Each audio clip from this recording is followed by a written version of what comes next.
Dethroned. By Ignatij Potapenko. Well. Captain Zarubkin's wife called out impatiently to her husband, rising from the sofa and turning to face him as he entered. He doesn't know anything about it, he replied indifferently, as if the matter were of no interest to him. Then he asked in a business-like tone, nothing for me from the office. Why should I know? Am I your errand boy? How they dilly-dally. If only the package doesn't come too late. It's so important. Idiot. Who's an idiot? You, with your indifference, your stupid egoism. The captain said nothing. He was neither surprised nor insulted. On the contrary, the smile on his face was as though he had received a compliment. These wifely animadversions, probably oft heard, by no means interfered with his domestic peace.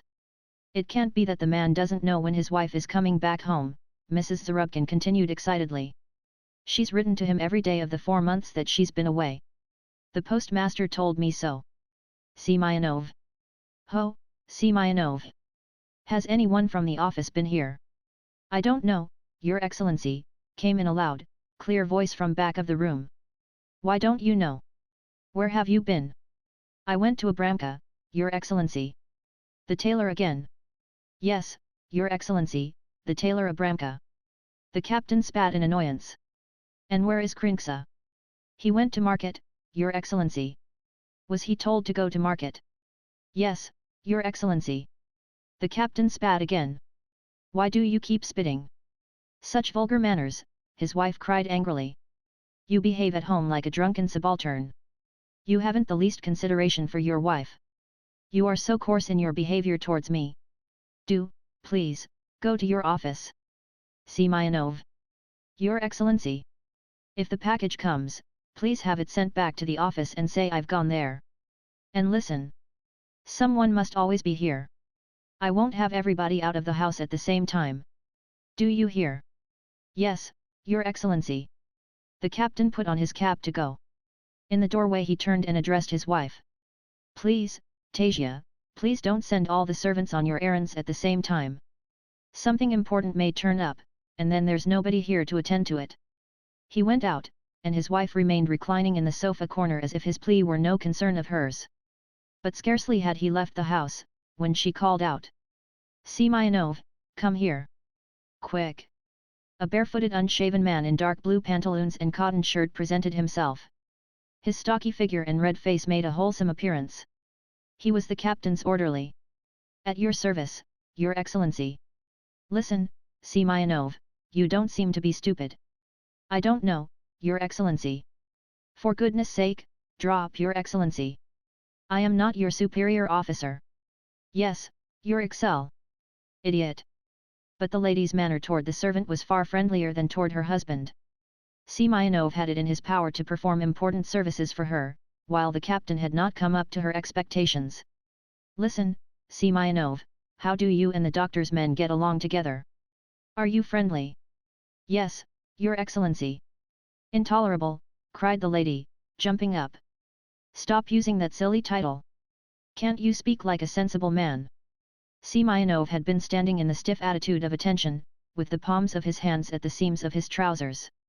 Now he suddenly relaxed, and even wiped his nose with his fist. That's the way we are taught to do, he said carelessly, with a clownish grin. The gentlemen, the officers, insist on it. Now, tell me, you are on good terms with the doctor's men.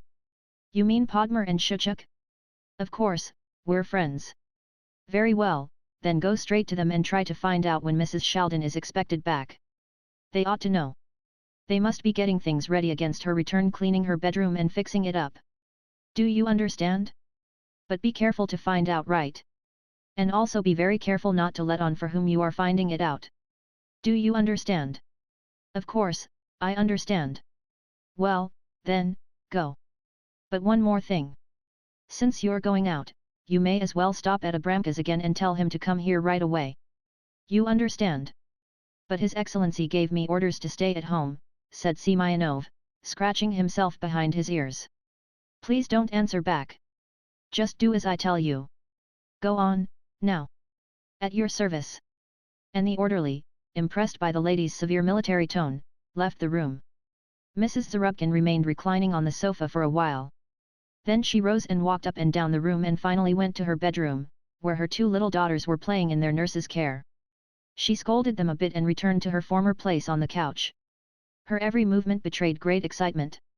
Tatyana Grigorievna Zarubkin was one of the most looked up to ladies of the S Regiment and even of the whole town of Chmyrsk, where the regiment was quartered. To be sure, you hardly could say that, outside the regiment, the town could boast any ladies at all. There were very respectable women, decent wives, mothers, daughters, and widows of honorable citizens, but they all dressed in cotton and flannel, and on high holidays made a show of cheap cashmere gowns over which they wore gay shawls with borders of wonderful arabesques. Their hats and other headgear gave not the faintest evidence of good taste. So they could scarcely be dubbed ladies. They were satisfied to be called women. Each one of them, almost, had the name of her husband's trade or position tacked to her name: Mrs. Grocer so-and-so, Mrs. Mayor so-and-so, Mrs. Milliner so-and-so, etc. Genuine ladies in the Russian society sense had never come to the town before the S Regiment had taken up its quarters there, and it goes without saying that the ladies of the regiment had nothing in common, and therefore no intercourse with, the women of the town. They were so dissimilar that they were like creatures of a different species. There is no disputing that Tatyana Grigorievna Zarubkin was one of the most looked up to of the ladies. She invariably played the most important part at all the regimental affairs: the amateur theatricals, the social evenings, the afternoon teas. If the captain's wife was not to be present, it was a foregone conclusion that the affair would not be a success. The most important point was that Mrs. Zarubkin had the untarnished reputation of being the best dressed of all the ladies. She was always the most distinguished looking at the annual ball. Her gown for the occasion, ordered from Moscow, was always chosen with the greatest regard for her charms and defects, and it was always exquisitely beautiful. A new fashion could not gain admittance to the other ladies of the regiment except by way of the captain's wife. Thanks to her good taste in dressing, the stately blonde was queen at all the balls and in all the salons of Chmyrsk. Another advantage of hers was that although she was nearly 40 she still looked fresh and youthful, so that the young officers were constantly hovering about her and paying her homage. November was a very lively month in the regiment's calendar. It was on the 10th of November that the annual ball took place. The ladies, of course, spent their best efforts in preparation for this event. Needless to say that in these arduous activities, Abramka Stiftik, the ladies' tailor, played a prominent role. He was the one man in Chmyrsk who had any understanding at all for the subtle art of the feminine toilet. Preparations had begun in his shop in August already. Within the last weeks his modest parlour, furnished with 6 shabby chairs placed about a round table, and a fly-specked mirror on the wall, the atmosphere heavy with the smell of onions and herring, had been filled from early morning to the evening hours with the most charming and elegant of the fairer sex. There was trying on and discussion of styles and selection of material. It was all very nerve-wracking for the ladies. The only one who had never appeared in this parlour was the captain's wife. That had been a thorn in Abramka's flesh.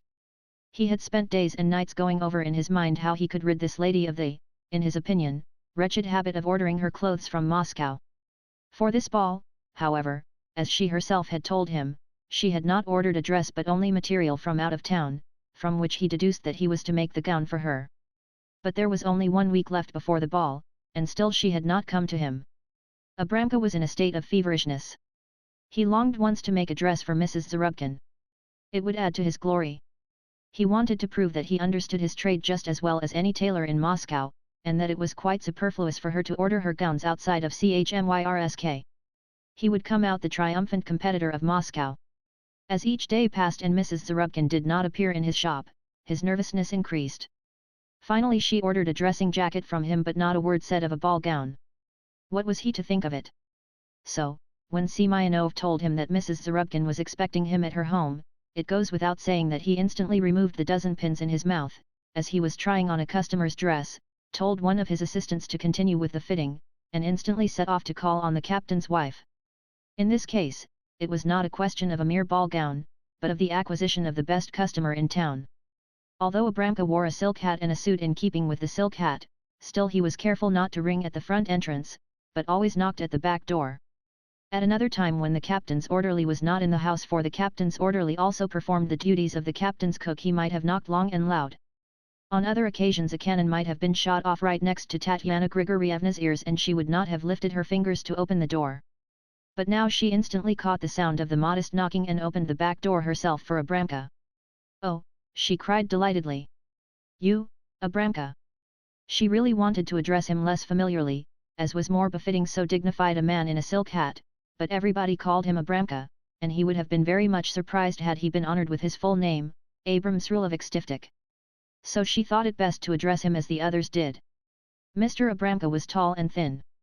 There was always a melancholy expression in his pale face. He had a little stoop, a long and very heavy greyish beard. He had been practicing his profession for 30 years. Ever since his apprenticeship he had been called Abramka, which did not strike him as at all derogatory or unfitting. Even his shingle reed, ladies' tailor, Abramka Stiftik, the most valid proof that he deemed his name immaterial, but that the chief thing to him was his art. As a matter of fact, he had attained, if not perfection in tailoring, yet remarkable skill. To this all the ladies of the S regiment could attest with conviction. Abramka removed his silk hat, stepped into the kitchen, and said gravely, with profound feeling, "Mrs. Zarubkin, I am entirely at your service. Come into the reception room. I have something very important to speak to you about." Abramka followed in silence. He stepped softly on tiptoe, as if afraid of waking someone. "Sit down, Abramka, listen, but give me your word of honor, you won't tell anyone." Tatyana Grigorievna began, reddening a bit. She was ashamed to have to let the tailor Abramka into her secret, but since there was no getting around it, she quieted herself and in an instant had regained her ease. "I don't know what you are speaking of, Mrs. Zarubkin," Abramka rejoined. He assumed a somewhat injured manner. "Have you ever heard of Abramka ever babbling anything out?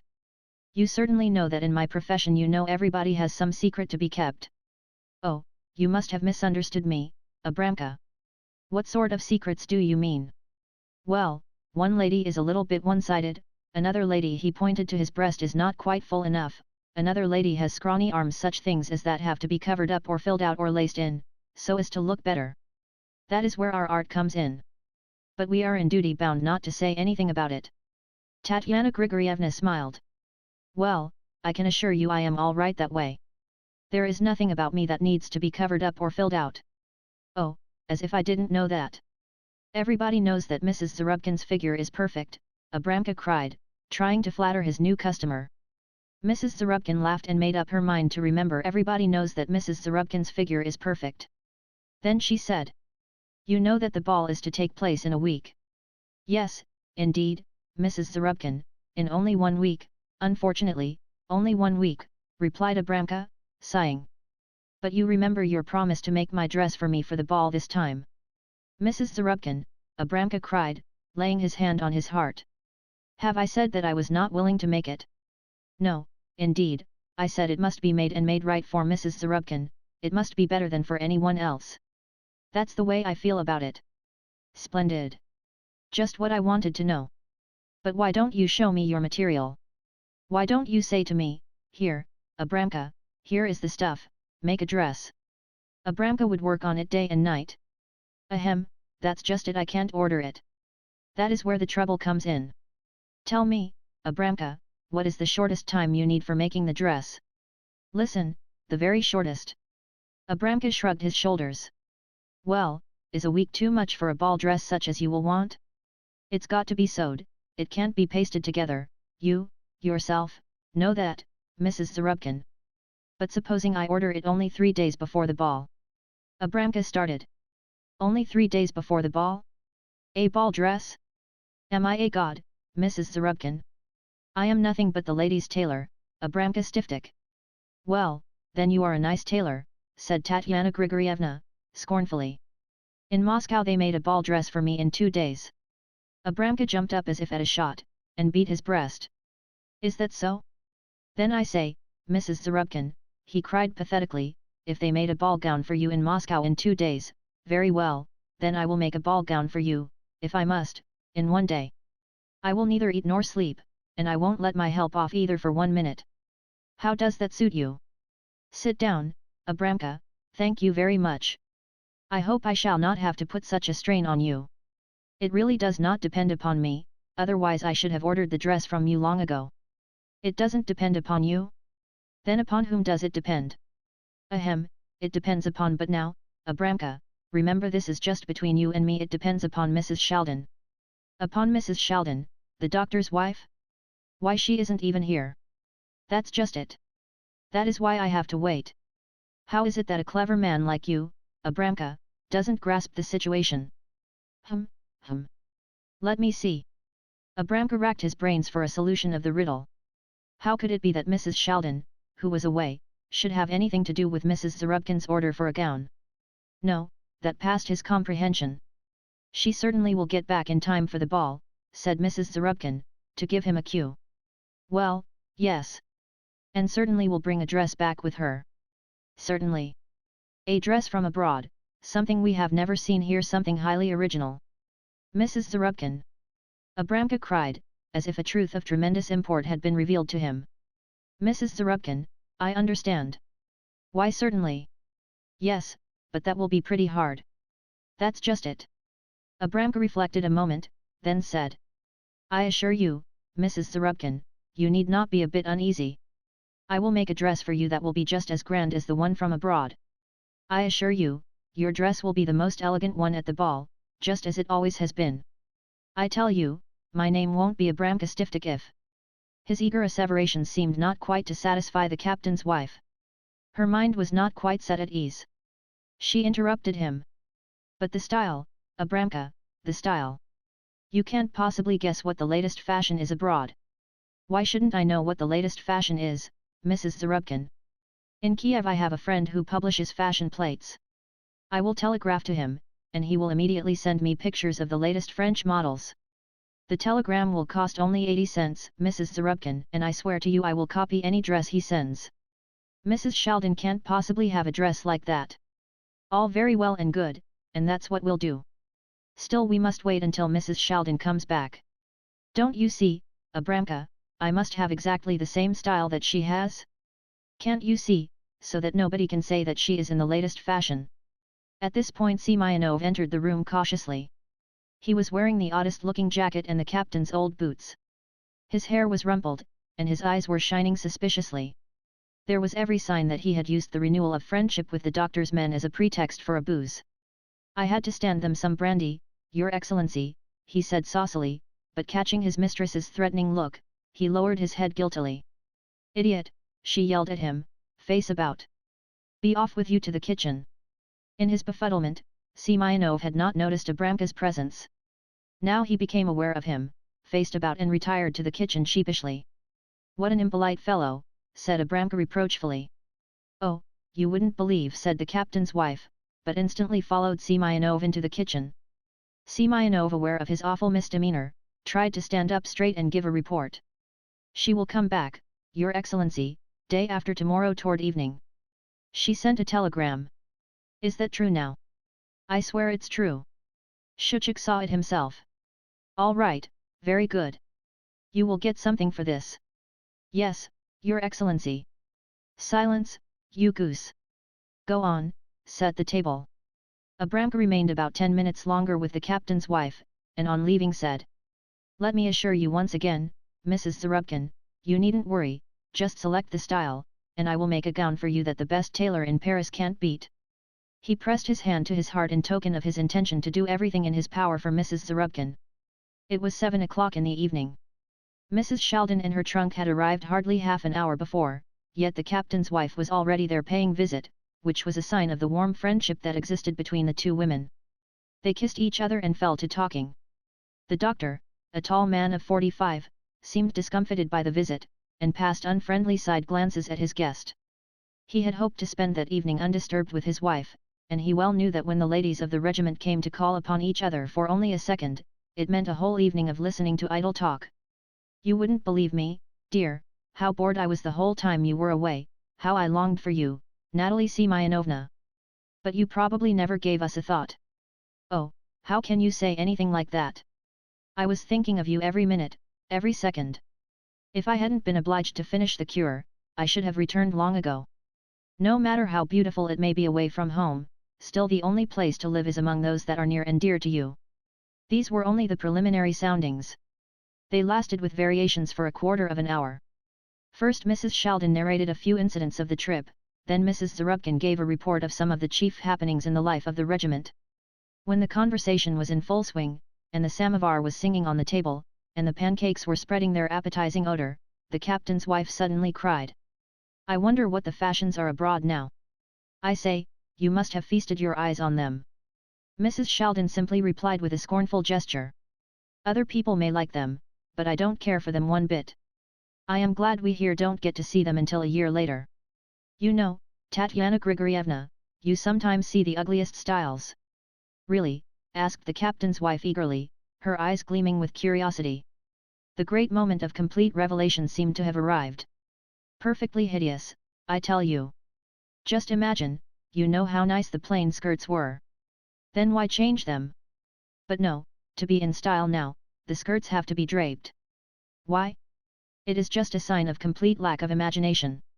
And in Lyons they got out a new kind of silk, but that is still a French secret. Why a secret? The silk is certainly being worn already. Yes, one does see it being worn already, but when it was first manufactured, the greatest secret was made of it. They were afraid the Germans would imitate. You understand? Oh, but what is the latest style? I really can't explain it to you. All I know is, it is something awful. She can't explain. That means she doesn't want to explain. Oh, the cunning one. What a sly look she has in her eyes. So thought the captain's wife. From the very beginning of the conversation, the two warm friends, it need scarcely be said, were mutually distrustful. Each had the conviction that everything the other said was to be taken in the very opposite sense. They were of about the same age, Mrs. Sheldon possibly 1 or 2 years younger than Mrs. Zarubkin. Mrs. Zarubkin was rather plump, and had heavy light hair. Her appearance was blooming. Mrs. Sheldon was slim, though well proportioned. She was a brunette with a pale complexion and large dark eyes. They were two types of beauty very likely to divide the gentlemen of the regiment into two camps of admirers. But women are never content with halves. Mrs. Zarubkin wanted to see all the officers of the regiment at her feet, and so did Mrs. Sheldon. It naturally led to great rivalry between the two women, of which they were both conscious, though they always had the friendliest smiles for each other. Mrs. Sheldon tried to give a different turn to the conversation. Do you think the ball will be interesting this year? Why should it be interesting? Rejoined the captain's wife scornfully. Always the same people, the same old humdrum jog-trot. I suppose the ladies have been besieging our poor Abramka. I really can't tell you. So far as I am concerned, I have scarcely looked at what he made for me. How's that? Didn't you order your dress from Moscow again? No, it really does not pay. I am sick of the bother of it all. Why all that trouble? For whom? Our officers don't care a bit how one dresses. They haven't the least taste. There's something back of that, thought Mrs. Sheldon. The captain's wife continued with apparent indifference. I can guess what a gorgeous dress you had made abroad. Certainly in the latest fashion. Mrs. Sheldon laughed innocently. How could I get the time during my cure to think of a dress? As a matter of fact, I completely forgot the ball, thought of it at the last moment, and bought the first piece of goods I laid my hands on. Pink. Oh, no. How can you say pink? Light blue, then. You can't call it exactly light blue. It is a very undefined sort of color. I really wouldn't know what to call it. But it certainly must have some sort of a shade. You may believe me or not if you choose, but really I don't know. It's a very indefinite shade. Is it Surah silk? No, I can't bear Surah. It doesn't keep the folds well. I suppose it is crepe de chine. Heavens, no. Crepe de chine is much too expensive for me. Then what can it be? Oh, wait a minute, what is the name of that goods? You know there are so many funny new names now. They don't make any sense. Then show me your dress, dearest. Do please show me your dress. Mrs. Sheldon seemed to be highly embarrassed. I am so sorry I can't. It is way down at the bottom of the trunk. There is the trunk. You see yourself I couldn't unpack it now. The trunk, close to the wall, was covered with oilcloth and tied tight with heavy cords. The captain's wife devoured it with her eyes. She would have liked to see through and through it. She had nothing to say in reply, because it certainly was impossible to ask her friend, tired out from her recent journey, to begin to unpack right away and take out all her things just to show her her new dress. Yet she could not tear her eyes away from the trunk. There was a magic in it that held her enthralled. Had she been alone she would have begun to unpack it herself, nor even have asked the help of a servant to undo the knots. Now there was nothing left for her but to turn her eyes sorrowfully away from the fascinating object and take up another topic of conversation to which she would be utterly indifferent. But she couldn't think of anything else to talk about. Mrs. Sheldon must have prepared herself beforehand. She must have suspected something. So now Mrs. Zarubkin pinned her last hope to Abramka's inventiveness. She glanced at the clock. "Dear me," she exclaimed, as if surprised at the lateness of the hour. "I must be going. I don't want to disturb you any longer either, dearest. You must be very tired. I hope you rest well." She shook hands with Mrs. Sheldon, kissed her and left. Abramka Stiftik had just taken off his coat and was doing some ironing in his shirt sleeves, when a peculiar figure appeared in his shop. It was that of a stocky orderly in a well-worn uniform without buttons and old galoshes instead of boots. His face was gloomy-looking and was covered with a heavy growth of hair. Abramka knew this figure well. It seemed always just to have been awakened from the deepest sleep. "Ah, Shuchuk, what do you want?"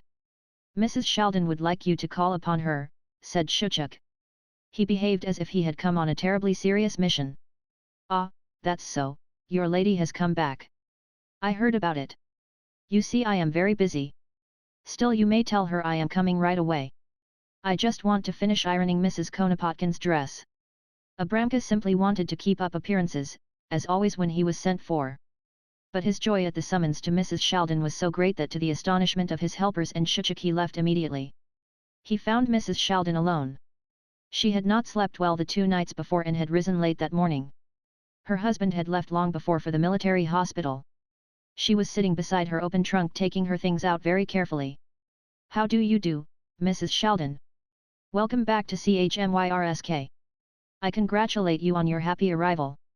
"Oh, how do you do, Abramka," said Mrs. Sheldon delightedly, "we haven't seen each other for a long time, have we?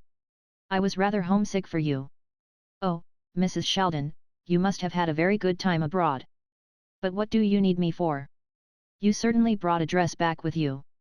"Abramka always comes in handy," said Mrs. Sheldon jestingly. "We ladies of the regiment are quite helpless without Abramka. Take a seat." Abramka seated himself. He felt much more at ease in Mrs. Sheldon's home than in Mrs. Zarubkin's. Mrs. Sheldon did not order her clothes from Moscow. She was a steady customer of his. In this room he had many a time circled about the doctor's wife with a yard measure, pins, chalk and scissors, had kneeled down beside her, raised himself to his feet, bent over again and stood puzzling over some difficult problem of dressmaking, how low to cut the dress out at the neck, how long to make the train, how wide the hem, and so on. None of the ladies of the regiment ordered as much from him as Mrs. Sheldon. Her grandmother would send her material from Kiev, or the doctor would go on a professional trip to Chernihiv and always bring some goods back with him, or sometimes her aunt in Voronezh would make her a gift of some silk. "Abramka is always ready to serve Mrs. Sheldon first," said the tailor, though seized with a little pang, as if bitten by a guilty conscience. "Are you sure you are telling the truth? Is Abramka always to be depended upon?" Is he?" She looked at him searchingly from beneath drooping lids. "What a question," rejoined Abramka. His face quivered slightly. His feeling of discomfort was waxing. "Has Abramka ever?" "Oh, things can happen. But, all right, never mind. I brought a dress along with me. I had to have it made in a great hurry, and there is just a little more to be done on it. Now if I give you this dress to finish, can I be sure that you positively won't tell another soul how it is made?" "Mrs. Sheldon, oh, Mrs. Sheldon," said Abramka reproachfully. Nevertheless, the expression of his face was not so reassuring as usual. "You give me your word of honor?" "Certainly. My name isn't Abramka Stiftik if I..." "Well, all right, I will trust you. But be careful. You know of whom you must be careful." "Who is that, Mrs. Sheldon?" "Oh, you know very well whom I mean. No, you needn't put your hand on your heart. She was here to see me yesterday and tried in every way she could to find out how my dress is made. But she couldn't get it out of me." Abramka sighed. Mrs. Sheldon seemed to suspect his betrayal. "I am right, am I not? She has not had her dress made yet, has she? She waited to see my dress, didn't she? And she told you to copy the style, didn't she?" "Mrs. Sheldon asked with honest naivete. "But I warn you, Abramka, if you give away the least little thing about my dress, then all is over between you and me. Remember that." Abramka's hand went to his heart again, and the gesture carried the same sense of conviction as of old. Mrs. Sheldon, how can you speak like that? Wait a moment. Mrs. Sheldon left the room. About 10 minutes passed, during which Abramka had plenty of time to reflect. How could he have given the captain's wife a promise like that so lightly? What was the captain's wife to him as compared with the doctor's wife? Mrs. Zarubkin had never given him a really decent order, just a few things for the house and some mending. Supposing he were now to perform this great service for her, would that mean that he could depend upon her for the future? Was any woman to be depended upon? She would wear this dress out and go back to ordering her clothes from Moscow again. But Mrs. Sheldon, she was very different. He could forgive her having brought this one dress along from abroad. What woman in Russia would have refrained, when abroad, from buying a new dress? Mrs. Sheldon would continue to be his steady customer all the same. The door opened. Abramka rose involuntarily, and clasped his hands in astonishment. Well, he exclaimed rapturously, that is a dress, that is my. He was so stunned he could find nothing more to say. And how charming Mrs. Sheldon looked in her wonderful gown. Her tall slim figure seemed to have been made for it. What simple yet elegant lines. At first glance you would think it was nothing more than an ordinary house gown, but only at first glance. If you looked at it again, you could tell right away that it met all the requirements of a fancy ball gown. What struck Abramka most was that it had no waistline, that it did not consist of bodice and skirt. That was strange. It was just caught lightly together under the bosom, which it brought out in relief. Draped over the whole was a sort of upper garment of exquisite old rose lace embroidered with large silk flowers, which fell from the shoulders and broadened out in bold superb lines. The dress was cut low and edged with a narrow strip of black down around the bosom, around the bottom of the lace drapery, and around the hem of the skirt. A wonderful fan of feathers to match the down edging gave the finishing touch. "Well, how do you like it, Abramka?" asked Mrs. Sheldon with a triumphant smile. "Glorious, glorious! I haven't the words at my command. What a dress! No, I couldn't make a dress like that. And how beautifully it fits you, as if you had been born in it, Mrs. Sheldon. What do you call the style?" "Empire." "Empire?" he queried. "Is that a new style?" Well, what people don't think of. Tailors like us might just as well throw our needles and scissors away. Now, listen, Abramka, I wouldn't have shown it to you if there were not this sewing to be done on it. You are the only one who will have seen it before the ball. I am not even letting my husband look at it. Oh, Mrs. Sheldon, you can rely upon me as upon a rock. But after the ball may I copy it? Oh, yes, after the ball copy it as much as you please, but not now, not for anything in the world. There were no doubts in Abramka's mind when he left the doctor's house. He had arrived at his decision. That superb creation had conquered him. It would be a piece of audacity on his part, he felt, even to think of imitating such a gown. Why, it was not a gown. It was a dream, a fantastic vision without a bodice, without puffs or frills or tawdry trimmings of any sort. Simplicity itself, and yet so chic. Back in his shop he opened the package of fashion plates that had just arrived from Kiev. He turned the pages and stared in astonishment. What was that? Could he trust his eyes? An empire gown. There it was, with the broad voluptuous drapery of lace hanging from the shoulders and the edging of down. Almost exactly the same thing as Mrs. Sheldon's. He glanced up and saw Semyonov outside the window. He had certainly come to fetch him to the captain's wife, who must have ordered him to watch the tailor's movements, and must have learned that he had just been at Mrs. Sheldon's. Semyonov entered and told him his mistress wanted to see him right away. Abramka slammed the fashion magazine shut as if afraid that Semyonov might catch a glimpse of the new empire fashion and give the secret away. "I will come immediately," he said crossly. He picked up his fashion plates, put the yard measure in his pocket, rammed his silk hat sorrowfully on his head and set off for the captain's house. He found Mrs. Zarubkin pacing the room excitedly, greeted her, but carefully avoided meeting her eyes. "Well, what did you find out?" "Nothing, Mrs. Zarubkin," said Abramka dejectedly. "Unfortunately I couldn't find out a thing." "Idiot! I have no patience with you. Where are the fashion plates?" "Here, Mrs. Zarubkin." She turned the pages, looked at one picture after the other, and suddenly her eyes shone and her cheeks reddened. "Oh, Empire! The very thing! Empire is the very latest. Make this one for me," she cried commandingly. Abramka turned pale. "Empire, Mrs. Zarubkin? I can't make that Ampere dress for you, he murmured. Why not? Asked the captain's wife, giving him a searching look. Because I can't. OHH, you can't? You know why you can't? Because that is the style of Mrs. Sheldon's dress. So that is the reliability you boast so about? Great. Mrs. Zarubkin, I will make any other dress you choose, but it is absolutely impossible for me to make this one.